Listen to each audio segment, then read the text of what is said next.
তো হেই ভিউয়ার্স, কেমন আছেন সবাই? আশা করব সবাই ভালো আছেন। তো আজকে আমরা এক্সপ্লেইন করছি দ্য গ্রিফিন মুভিটা।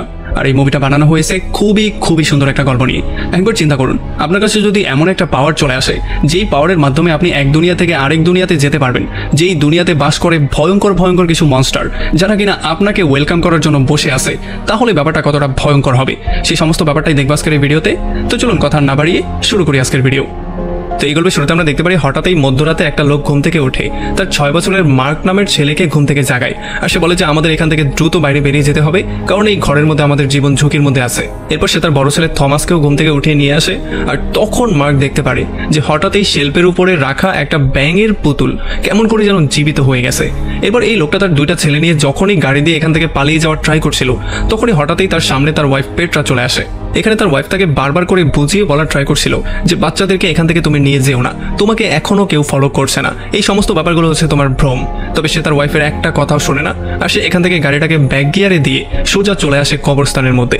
আর যখনই গাড়ির মধ্যে সে পেছন দিকে তাকায়, তখনই হঠাৎ করে তার মাথার মধ্যে আগুন ধরে যায়, যেই জন্য সে তার বাচ্চাদের সামনেই মারা যায়। তো এখন এই ঘটনার 10 বছর পার হয়ে গেছে। এখন মার্ক একটা ছোটখাটো স্কুলে পড়ালেখা করে, সে রেগুলার স্কুলে যায়। আর তার ভাই থমাস একটা মিউজিক্যাল স্টোর খুলে নিয়েছিল। তবে স্কুলে না মার্কে তার টিচাররা না তার অন্য কোনো ফ্রেন্ডরা পছন্দ করতো, কারণ একটা সময় তার বড় ভাইকে স্কুল থেকে বের করে দেওয়া হয়েছিল গুন্ডামি করার জন্য। আর মার্কও স্কুলে ঠিক তেমনটাই করতো। আর যখনই মার্ক কোনো ফ্রি সময় পেত, তখন সে গিয়ে তার ভাইকে তার দোকানে একটু সাহায্য করতো। তবে তাদের সঙ্গে ম্যামো নামের একটা ছেলেও কাজ করতো। তো এরপরে মার্কের জন্মদিনের সময় থমাস তাকে একটা ক্রনিক্যাল নামের বই দেয়, যেই বইটা তাদের পরিবারের মধ্যে অনেক বছর ধরে এক্সিস্ট করছিল। আসলে এই বইটার মধ্যে একটা এমন দুনিয়া সম্পর্কে বলা হয়েছিল যেখানে ব্ল্যাক টাওয়ার নামের একটা ভয়ঙ্কর জিনিস ছিল। আর এখানে ভয়ঙ্কর অনেকগুলো শয়তানরা গ্রিফিন নামের আরো একটা শয়তানের জন্য কাজ করতো। আসলে গ্রিফিন চায় পুরো মানব জাতির উপরে তার কন্ট্রোল এনে মানব জাতির উপরে শাসন করতে। আর থমাস তাকে বলে যে এই বইয়ের মতে তাদের ফ্যামিলির মেম্বাররাই শুধুমাত্র পারবে গ্রিফিনকে এই কাজটা করা থেকে আটকাতে। এখন এগুলো শোনার পরে মার্ক এই বইটা নিয়ে সোজা বাসায় চলে আসে আর ফ্রেশ হয়ে শান্তিতে বইটাকে পড়ার ট্রাই করে। এখন প্রথম দিকে মার্কের মনে হচ্ছিল যে হয়তো বা এগুলো কোনো গল্প কাহিনী হতে পারে, যেগুলোকে লেখক তার মনের মাধুরী মিশিয়ে লিখেছে। তবে এখানে যে চিত্রগুলো আঁকা ছিল, সেই চিত্রগুলো খুবই রিয়েলিস্টিক ছিল। এরপরে যখনই মার্ক সেখান থেকে উঠে যাওয়ার ট্রাই করে, তখনই হঠাৎ করে সে টেলিপোর্ট হয়ে এমন একটা জায়গায় চলে আসে যেখানে একটা শয়তান তার সামনে ছিল। আর এই শয়তানকে দেখার পরে মার্ক প্রচন্ড ভয় পেয়ে দৌড়ে পালিয়ে যাওয়ার ট্রাই করে। তবে সে গিয়ে পড়ে একটা গর্তের মধ্যে। এই শয়তানটা একটা কুড়াল দিয়ে মার্ককে শেষ করতে যাচ্ছিলই, তবে হঠাৎই মার্ক জোরে চিৎকার করে ওঠে। আর তখন আবার সে তার বেডরুমে চলে আসে।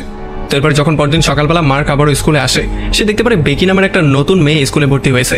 তবে বেকির সাথে কোনো কথাবার্তা হওয়ার আগেই মার্ক আর তার ভাই সম্পর্কে স্কুলের সমস্ত ছেলেমেয়েরা তাকে অনেক কিছু বলে দিয়েছে। তারা বলে দিয়েছে যে মার্কের ভাই হচ্ছে গিয়ে বিশাল বড় সন্ত্রাসী। সে একবার একটা টিচারকে পর্যন্ত চর মেরে দিয়েছিল, যেই জন্য তাকে স্কুল থেকেই বের করে দেওয়া হয়েছে। আর মার্ক তো হচ্ছে গিয়ে একটা মেন্টাল পেশেন্ট। সে না জানি কত বছর ধরে তার মানসিক রোগের চিকিৎসা করছে, কারণ ছোটবেলায় তার বাবার সাথে যেটা হয়েছিল সেই ধাক্কাটা সে এখনো হজম করে উঠতে পারেনি। তবে আসলে এই সমস্ত ব্যাপারগুলোতে বেকির কিছুই যায় আসছিল না, এই জন্য সে গিয়ে মার্কের সাথে কথাবার্তা শুরু করে, মার্কের সাথে একটা ভালো ফ্রেন্ডশিপের মতো করার ট্রাই করে। তো এরপরে সন্ধ্যাবেলায় যখন সে বাসায় ব্যাক করে, তখন তার মা তার সঙ্গে থেরাপি সেশন নিয়ে কথা বলা শুরু করে। আসলে তার মা তাকে থেরাপি সেশনে এই জন্য পাঠাতো কারণ তার মা চাচ্ছিল না যে কোনোভাবেই সে তার বাবার মতো হয়ে যাক। তবে থমাস এই ব্যাপারগুলো একেবারেই পছন্দ করতো না, এই জন্য সে মার্ককে সেখান থেকে সোজা বাইরেই নিয়ে আসে।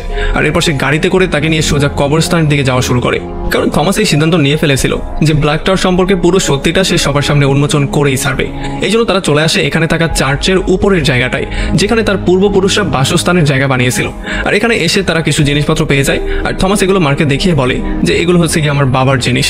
এখানে তারা একটা খালি বাক্সও পেয়ে যায়, যেটার মধ্যে হয়তো কোনো লকেটের মতো কিছু একটা রাখা হতো। তবে তখনই সেখানে মার্কের হাতটা কেটে যায়, যেই জন্য সেখানে রক্তও বেরিয়ে যায়। আর এই হাতটা কাটার জন্য সেখানের একটা কাঠ ফাঁক হয়ে কিছু একটা জিনিস বেরিয়ে আসে। আর যখন তারা গিয়ে সেটা চেক করে, তখন তারা দেখতে পারে সেখানে লকেটের মতো কিছু একটা ছিল। আর এটা দেখার পরে থমাস তাকে বলে যে বইয়ের মতে এই লকেটটার মাধ্যমেই আমাদের ফ্যামিলির কোনো একজন মেম্বার গ্রিফিনকে মারতে সক্ষম হবে।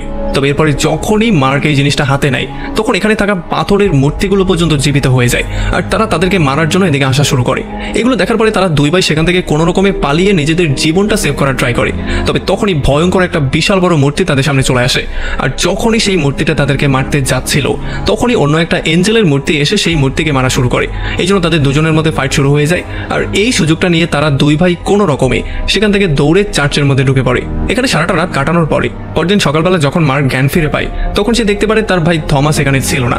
এই জন্য সে দ্রুত বাইরে চলে আসে আর বাইরে এসে সে অ্যাঞ্জেলের মূর্তিটাকে প্রথমে থ্যাংক ইউ বলে তার জীবনটা সেভ করার জন্য, আর এরপর সে গাড়ি নিয়ে বেরিয়ে পড়ে তার ভাই থমাসকে খুঁজে বের করার জন্য। তবে এরপরে যখনই সে বাসায় গিয়ে ক্রনিক্যাল বইটাকে খুলে তখন সে অদ্ভুত রকমের শব্দ শোনা শুরু করে। আর এখানে বারবার করে তাকে বলা হচ্ছিল যে তাকে ব্ল্যাক টাওয়ারের দুনিয়াতে গিয়ে যেই কোনো ওয়েতে থমাসকে খুঁজে বের করতে হবে। এখন এরপরে মার্ক চলে আসে ডক্টর পিটারের কাছে, যে কিনা ছিল তার থেরাপিস্ট। আর এখানে এসে সে জানতে পারে যে বেকি আসলে তারই মেয়ে। এখান থেকে মার্ক তার ভাইকে খোঁজার জন্য সোজা চলে আসে তার স্টোরের মধ্যে, তবে এখানেও সে তার ভাইকে খুঁজে পায় না। এই জন্য সে গিয়ে ক্রনিক্যাল নামে সেই অদ্ভুত বইটাকে আবারও ওপেন করে, আর এখানে সে সেই দুনিয়াতে যাওয়ার একটা আলাদা পোর্টাল পেয়ে যায়। তবে এই পোর্টালটা কোথায় ছিল এবং কিভাবে সে যাবে এই জিনিসগুলো বুঝে ওঠার আগেই হঠাৎই তার সামনে একটা অদ্ভুত রকমের মাছি চলে আসে, যেটার জন্য সে প্রচন্ড ভয় পেয়ে যায়। আর এই জন্য হঠাৎই সে একটা ঘন জঙ্গলের মধ্যে চলে আসে। আর এদিকে যখন মেমো দোকানে এসে মার্ক আর থমাস কাউকেই দেখতে পায় না তখন সে দ্রুত পেট্রাকে কল দিয়ে দেয়, আর পেট্রাও প্রচন্ড ভয় পেয়ে পুলিশের কাছে গিয়ে তার ছেলেদের নিখোঁজ হওয়ার জন্য ডায়েরিও করে দেয়। আর এদিকে যখন মার্ক তার ভাইকে খুঁজছিল তখন সে হঠাৎই থমাসকে পেয়ে যায়। থমাস তাকে দেখার পরে খুবই হ্যাপি ছিল, আর তার মনে হচ্ছিল হয়তোবা সে সেই পোর্টাল দিয়ে এসেছে, যেই পোর্টালটা সেই চার্চের মধ্যেই ছিল। তবে মার্ক যখন তাকে বলে যে সে কোনো পোর্টাল ছাড়াই এই দুনিয়াতে চলে এসেছে তখন থমাস একটু বেশি শক্ট হয়ে যায়। তবে সে বুঝতে পারে যে মার্কের কাছে এমন একটা পাওয়ার আছে, সে চাইলেই আসল দুনিয়া থেকে ব্ল্যাক টাওয়ারের দুনিয়াতে কোনো রকম পোর্টাল ছাড়াই ট্রান্সপোর্ট হতে পারে। এরপর পরদিন সকালবেলা থমাস মার্ককে ঘুম থেকে তুলে, কারণ তাদের উপরে কিছু ভয়ঙ্কর জন্তু এসে আক্রমণ করে দিয়েছিল, আর এই মনস্টারদের থেকে বাঁচার জন্য তারা দুই ভাই দৌড়ে পালিয়ে যাওয়ার ট্রাই করছিল। তবে হঠাৎই একজন এসে থমাসের উপরে আক্রমণ করে দেয়, যে জন্য থমাস সেখানে পড়ে যায়। আর মার্ক কোনো রকমে সেখান থেকে পালিয়ে গেলেও থমাসকে তারা এখান থেকে অ্যারেস্ট করে নিয়ে যায়। আর এগুলো দেখার সঙ্গে সঙ্গেই মার্ক আবারও টেলিপোর্ট হয়ে সোজা দোকানে চলে আসে। আর এইটা দেখার পরে বেকি আর মেমো প্রচন্ড ভয় পেয়ে যায়। এরপর তারা দুজন তাকে জিজ্ঞেস করে যে তোমার সাথে কি কি হয়েছে, সমস্ত ব্যাপারগুলো ডিটেইলি আমাকে বলো। আর এদিকে ব্ল্যাক টাওয়ারের দুনিয়াতে একটা সিংহলা লোক গিয়ে তার বসকে জানিয়ে দেয় যে যেই ছেলেটা টেলিপোর্ট করে বারবার এদিকে আসছিল তার ভাইকে আমরা ধরে ফেলেছি।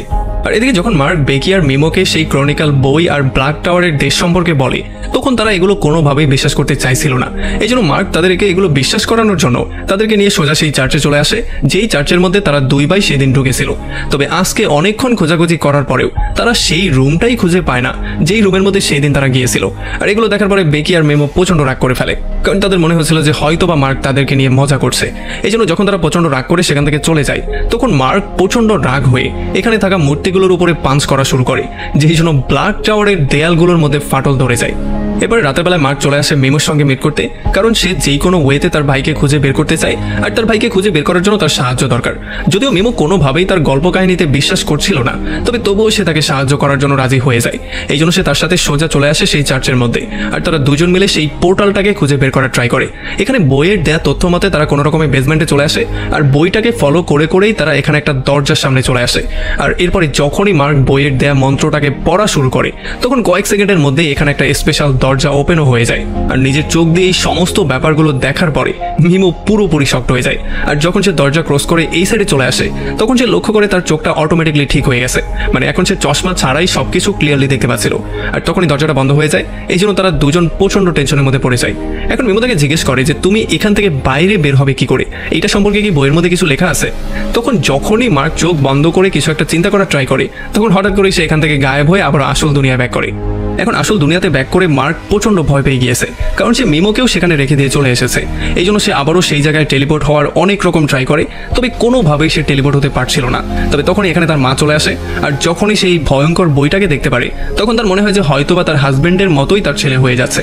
এই জন্য সে বইটাকে নিয়ে যাওয়ার ট্রাই করে, তবে যখন সে বইটা নিতে পারে না তখন সে তাকে এই রুমের মধ্যে বন্ধ করে দিয়ে চলে যায়। আর এতে করে প্রচন্ড রাগ হয়ে মার্ক যখন এই দরজার মধ্যে জোরে জোরে পাঞ্চ করছিল তখন ব্ল্যাক টাওয়ারের দুনিয়ার সমস্ত দেয়ালগুলো পুরো ভূমিকম্পর মতো কাঁপছিল। এরপরে মার্কের মা দ্রুত ডক্টর পিটারকে কল দেয়, আর তাকে মার্কের সম্পর্কে সমস্ত ব্যাপারগুলো বলে। আর এগুলো শোনার পরে ডক্টর পিটার তাকে দ্রুত মার্ককে ফ্রি করে দেওয়ার জন্য বলে। আর যখনই মার্ক ফ্রি হয়ে যায় তখন সে প্রথমেই সেই চার্চে চলে আসে। এখানে কাঠের উপরে সে একটা লেখা মেসেজ পেয়ে যায়, যেখানে বলা হয়েছে মিমো আশেপাশেই কোথাও আছে। এখন এখান থেকে মার্ক সোজা চলে আসে তাদের স্টোরের মধ্যে, আর এখান থেকে প্রয়োজনীয় জিনিসপত্রগুলো নেওয়ার পরে সে সোজা চলে আসে বেকির সঙ্গে মিট করতে। আর এখানে বেকিকে সে সমস্ত ব্যাপারগুলো বুঝিয়ে বলার ট্রাই করে। সে তাকে বলে যে মিমোকে আমি ব্ল্যাক টাওয়ারের দুনিয়াতে একা রেখে দিয়ে চলে এসেছি, এখন তাকে নিয়ে আমার তো টেনশন হচ্ছেই, বরং আমার ভাই থমাসকে নিয়েও আমার টেনশন হচ্ছে। আমি যে কোনো ওয়েতে তাদের দুজনকে সেভ করতে চাই, এই জন্য আমি সিদ্ধান্ত নিয়েছি আমি চিরতরে সেখানেই চলে যাব, আর তাদেরকে সেভ না করে আর ব্যাকই করবো না। আর এরপর সে বেকিকে সেই বইটা দিয়ে বলে যে যদি আমি ফিরে না আসি তাহলে এই বইটা তুমি আমার মাকে দিয়ে দিও। আর এরপরে সোজা মার্ক সেখান থেকে ব্ল্যাক টাওয়ারের দুনিয়াতে এসে মেমো আর তার ভাই থমাসকে খুঁজে বের করার ট্রাই করে। আর এদিকে যখন বেকি বাসায় গিয়ে সেই বইটাকে পড়া শুরু করে তখন এই বইয়ের মধ্যে অদ্ভুত রকমের গল্প গুজব দেখার পরে তার মনে হয় যে মার্কের মেন্টাল কন্ডিশন আসলেই খারাপ, সে আসলেই সুস্থ মানুষ না। আর তখন এদিকে মার্ক পুরো একটা জঙ্গল কাভার করেও মেমোকে খুঁজে পায় না, এই জন্য হাঁটতে হাঁটতে সে চলে আসে একটা পাহাড়ের চূড়ায়। আর এখানে এসে সে মেমোর ফেভারিট সংটাকে প্লে করে দেয়। তবে তখনই কিছু ভয়ঙ্কর মনস্টারও এই গানটা শুনতে পারে, এই জন্য তারা মার্ককে ধরার জন্য সেই গানটার সাউন্ড ফলো করা শুরু করে। আর এদিকে বাস্তব দুনিয়াতে বেকি সেই ক্রনিক্যাল বইটা নিয়ে তার একটা ফ্রেন্ডের সঙ্গে এসে মিট করে আর তাকে এই সমস্ত কিছু বলে মার্কের সেই অদ্ভুত গল্পটাও তাকে শুনিয়ে দেয়। আর এখন এই সমস্ত ব্যাপারগুলোকে চেক করার জন্য তারা দুইজন মিলে বইয়ের মধ্যে লেখা একটা মন্ত্রের সাহায্যে একটা নষ্ট হয়ে যাওয়া ফুলকে আবারও তাজা করার ট্রাই করে, যাতে করে তারা এটা সত্যতা বুঝতে পারে। আর এদিকে ব্ল্যাক টাওয়ারের মধ্যে একটা কয়েদিকে জোর করে এনে গ্রিফিনের সিংহাসনের মধ্যে বসিয়ে দেওয়া হয়। আসলে গ্রিফিন নিজেই কিছু বলতে পারতো না, সে অন্য কারো মাধ্যমে সমস্ত মেসেজগুলো সবাইকে দিত।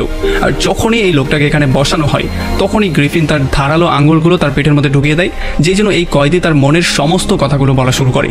আর এদিকে যখন মার্ক হন্য হয়ে মেমোকে খুঁজছিল তখন মেমোকে খুঁজে পাওয়ার আগেই সেই ভয়ঙ্কর মনস্টারগুলো তাকে খুঁজে পেয়ে যায়, এই জন্য এখান থেকে বাধ্য হয়েই তাকে পালিয়ে যেতে হয়। তবে যখন সে পালাচ্ছিল তখন হঠাৎ করেই তার সামনে একটা ভয়ঙ্কর লোক চলে আসে, যেই লোকটার পুরো ফেসটা অদ্ভুত কাপড় দিয়ে মোড়ানো ছিল।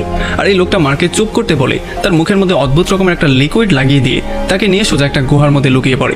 আর এদিকে বেকি তার বন্ধুদের সঙ্গে বইয়ের মধ্যে দেয়া সেই মন্ত্র এবং টেকনিকের সাহায্যে একটা নষ্ট হয়ে যাওয়া ফুলকে আবারও তাজা করার ট্রাই করছিল, এই জন্য বইয়ের নিয়ম অনুসারে তারা সেটার উপরে এক ফোঁটা পানি দেয় আর সেটা তাজা হওয়ার জন্য অপেক্ষা করা শুরু করে। তবে আসলে এমন কিছুই হয় না, এই জন্য প্রচণ্ড আপসেট হয়ে বেকি সিদ্ধান্ত নেয় সে যেই কোনো ওয়েতে চার্চের সেই পোর্টালটা খোলার শেষ একটা চেষ্টা করবে। আর যেহেতু তার সাথে তার বন্ধুরাও যাবে এই জন্য যাওয়ার আগে সেই ফুলটাকে নিয়ে তার একটা বন্ধু গ্লাসের পানির মধ্যে রেখে দিয়ে চলে যায়। আর এদিকে ব্ল্যাক টাওয়ারের দুনিয়াতে যখন সেই ভয়ঙ্কর মনস্টারগুলো এখান থেকে চলে যায় তখন সেই লোকটা তার মুখ থেকে কাপড়টা সরায় আর সে বলে যে সেই হচ্ছে গিয়ে মিমো। এটা দেখার পরে মার্ক একটু শকটি হয়ে যায়। তবে তখন মার্ক জানতে পারে যে আসল দুনিয়ার একদিন এখানে কয়েক বছরের সমান, এই জন্য মিমোর দাড়িমো ছুটে গেছে এমনটাও না, তার দাড়িতে পাকও ধরেছে। এরপরে মার্ক আর মিমো চলে আসে এমন একটা জায়গায় যেখানে সেই জন্তুরা বিভিন্ন কয়েদিদেরকে ধরে বিভিন্ন শাস্তি দেয়। আর এখানে এসে তারা দেখতে পারে থমাসও এখানেই ছিল, তবে তারা চাইলেও এখন তাকে সাহায্য করতে পারতো না, কারণ যদি এখন তারা সাহায্য করতে যায় তাহলে তাদেরকেও সেখানে ফেসে যেতে হবে। তবে তখনই একটা মনস্টার তাদের দুজনকে সেখানে দেখে ফেলে, এই জন্য বাধ্য হয়ে সেখান থেকে তাদেরকে দৌড়ে পালিয়ে আসতে হয়।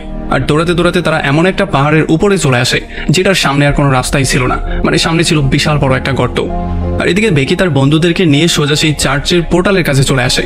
আর এখানে বইয়ের দেয়া সমস্ত মন্ত্র অনুসারে তারা যখন সবগুলো জিনিসই ট্রাই করে তখন কোনোভাবে এই পোর্টালটা ওপেনই হচ্ছিল না। আর এদিকে যখন সেই মনস্টাররা মার্ক আর মিমোর একেবারে কাছে চলে আসে তখন তারা ধরাই পড়তে যাচ্ছিল, কিন্তু শেষ মুহূর্তে মার্ক তার যোগ্যতার উপরে বিশ্বাস করার সিদ্ধান্ত নেয়, এই জন্য সে মিমোকে ধরে সোজা সেখান থেকে নিচে লাফ দেয়।